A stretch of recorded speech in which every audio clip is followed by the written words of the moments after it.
but because I really don't know what real estate is all about. So I guess you can provide us with some of that info. Perfect.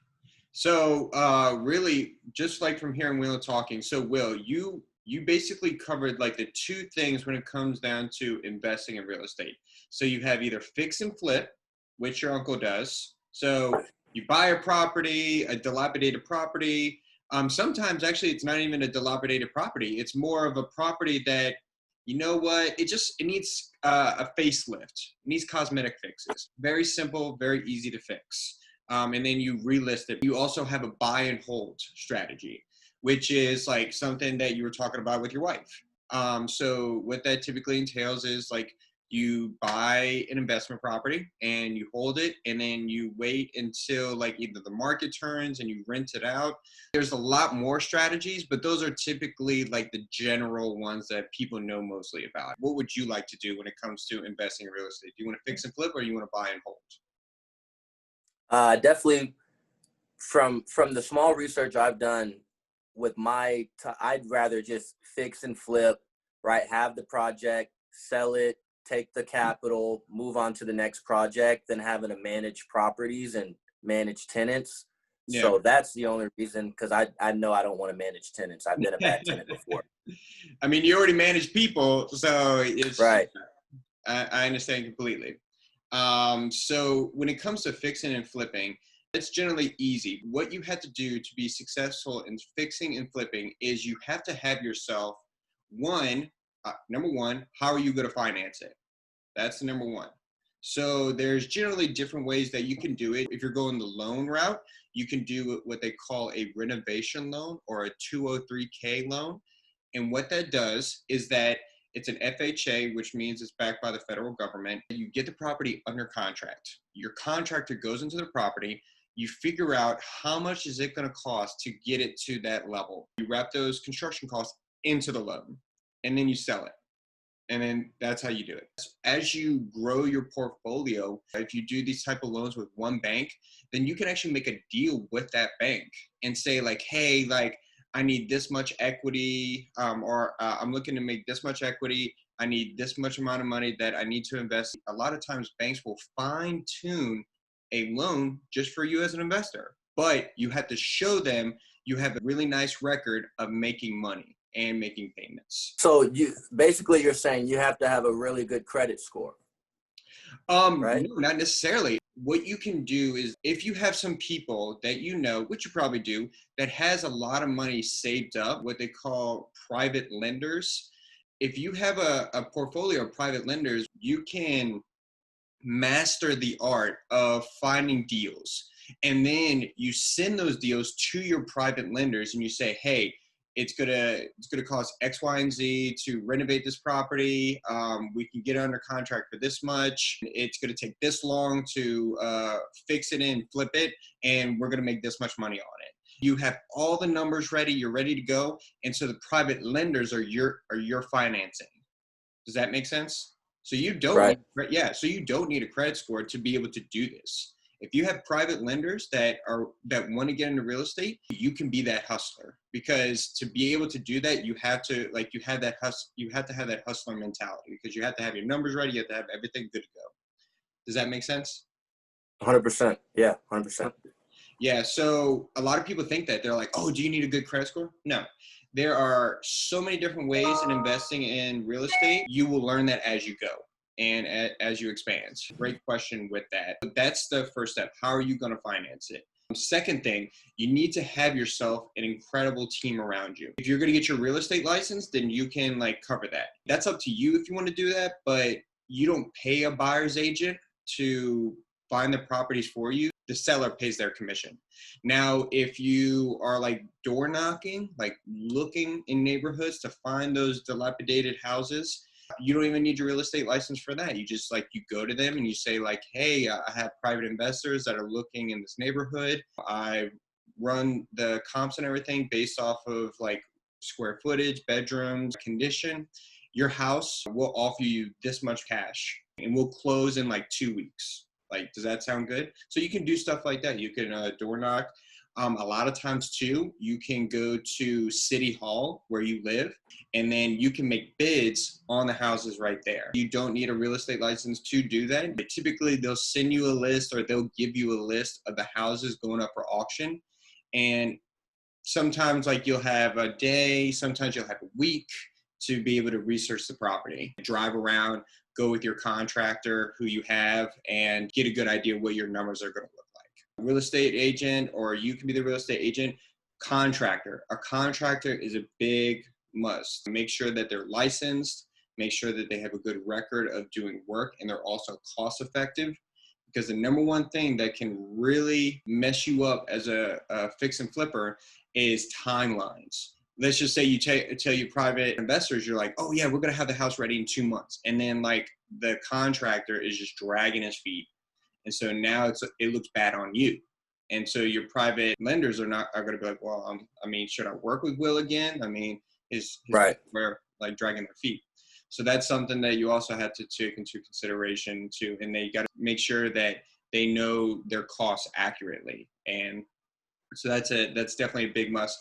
Also, a title attorney. Why is that important? Because they can research who owns the property. They can run a title search. They can find out what liens are against it. So Louisiana, for instance, we run the Napoleonic Code. I had this one title attorney. He had a deal where the guy was 27th owner of the property.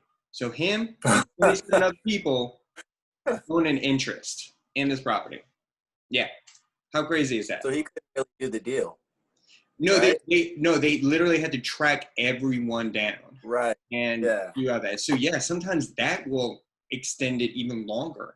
That takes like weeks to track that down. Yeah, because I've heard about like liens on property. That means that like that property, to buy it, you got to pay what they owe, right? Yeah, typically now there's different kinds of sales. There's like the tax sales, short sales. You have to pay the taxes.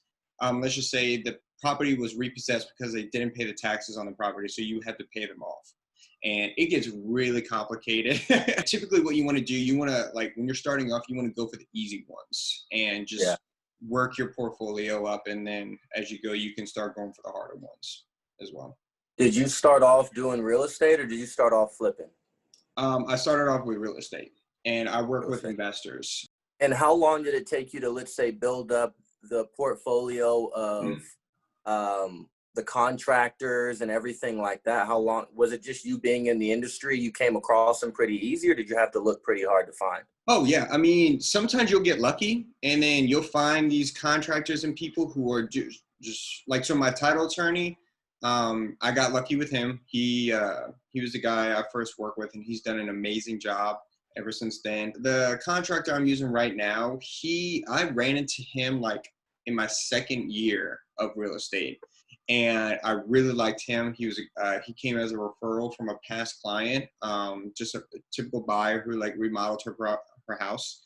And he's been doing good ever since. You got to run into people that don't necessarily do a good job, and you can also like prep yourself and make sure you don't run into those people by just asking the right questions. Like, and you can do research on that, like what questions to ask a contractor to get a good sense of like where they're at. And make sure also too that they're licensed and that they're putting in the permits to do all these things, because that's something too that depending upon where you live might come up. Like if they don't put in the permits to get the work done, then at the closing, you'll get hit with a bill to pay it all off. So you're like, oh man, I'm gonna make $100,000, and then like all of a sudden you have like $20,000 in fees. So as far as like profit, like, so you factor all that in. You got like an Excel spreadsheet, and you're like, hey, I'm gonna pay the contractor this much, and then obviously my renovations are this much, and you handle all that, and then you get a big lump check for $100,000 and you have to pay people, or how does that work? The contractor is going to get the money. He's going to give you the estimate, like, hey, it's going to cost this much, and he includes his fees into that. The title attorney, they get paid at the act of sale, so that happens right there. The money that is left over after everybody gets paid, the contractor and then the title attorney, Then it depends upon what you used. So did you use a mortgage to do it? So then you have to, obviously that portion gets cut out. Or did you use private lenders? And then so you have to come up with that in the beginning, what your cut is. Like, hey, I'm doing this, I'm doing this, I'm doing this. So I have an investor right now, I'm working with them. I help them buy their fourplex. And they have friends who are in a different country who want to invest in real estate. They were going to get a certain percentage. I said, well, actually, you should ask for more, because if you're going to be watching over the contractor, making sure the deadlines are there, managing the tenants, all of this, and they're just giving up the money, then they should be only making like 35% of it, maybe like 40% at most. You want to make sure that this is all written out before you do this. Like there is no ifs, ands, or buts, and you can research that, like contracts, like how to write them up. Have your title person write up the contract for you, your attorney, and then make sure everybody agrees, and then you go from there. Do you do any rental properties right now? Like, do I own or do I like lease out? Is that what I'm saying? Both. So, I typically don't handle leases. If you're a listing agent, there's no reason to list a rental property with all the different like websites they have, Zillow, all of that. I mean, if you want to like, hey, you don't want to do anything, like you don't want to like put it on Zillow, do all of that. You want to just have your listing agent friend do it for you, then yeah, like they can do that, and that's no problem. It's typically 60% of the first month's rent, and then it's taken care of, and then you manage it after that. Did y'all buy a house yet? No. We're planning on next year. Word of advice, try to buy a multifamily first. Why? Because, yes, they will pay your mortgage for you. Mm-hmm. And the people live right there. So it's not like you have to go far, and you can choose who you want to live next to. How awesome is that? So not only do you get your mortgage paid off, you choose who lives next to you, and 3, you only have to put 3 to 5% down. When you buy your second property, you have to invest 20%. Like it's a given. So a lot of first-time home buyers always buy a single family first because they want that. But if y'all are money makers, which I know y'all are, I would definitely advise you to buy a multifamily first, because you can move out of that house within a year. Typically, actually less than that. Yeah, 6 to 12 months, you can move out of the property. And then there you go. Then you have an investment property. And then you can use that money you're going to make off of that investment and put it as collateral for your next property. And then boom, boom, boom. Thanks. Yeah, it just starts snowballing. Nice. So if you could describe for real estate, because she did say that if we went about this, that she would probably get her real estate license. Let's say you get your real estate. Let's say she needs to get a real estate license. Like, what does that process look like? How long schooling and stuff like that? So for me, I was doing the business during the time I was studying, and so it took me about 2 months, like little bit less than that. My broker, I mean, he did all of his schooling and everything within a month. Yeah, so it's just based off of her, like how fast you learn and take tests. And then let's say the following 12 months after that, what does that life look like for a real estate agent? So your first year is you learning and building your clientele, and your second year is you running and you're going. And so, but for her and you, she can kind of learn in a different way, because she's finding the properties for y'all. Y'all are doing the numbers, and then y'all are like purchasing it and flipping it, and then she's listing it. And so she can like probably just do it herself if she learns fast enough, or like maybe have a top agent in the brokerage wherever she goes, and then give them like a 25% fee, and then they can teach her as she goes, like how to list the property, how to make a property look good, how to take pictures, how to show the property. You have to learn that. You have to, and that's why it's good to work with buyers, because you can learn who your clients are. And the more you work with buyers, the more you're going to know, like, fixing and flipping. You're going to be like, hey, like for you, Will, you're going to be like, oh, this looks nice. This looks nice. And then she comes up and says, no, these buyers want this, this, and this. And then so you're tailoring your listings, your fix and flips, exactly what buyers are looking for. Mm-hmm. Perfect. Yeah. So and then so there you go. Then y'all are like turning over properties left and right. Y'all are making good money because you're putting the money where it actually matters.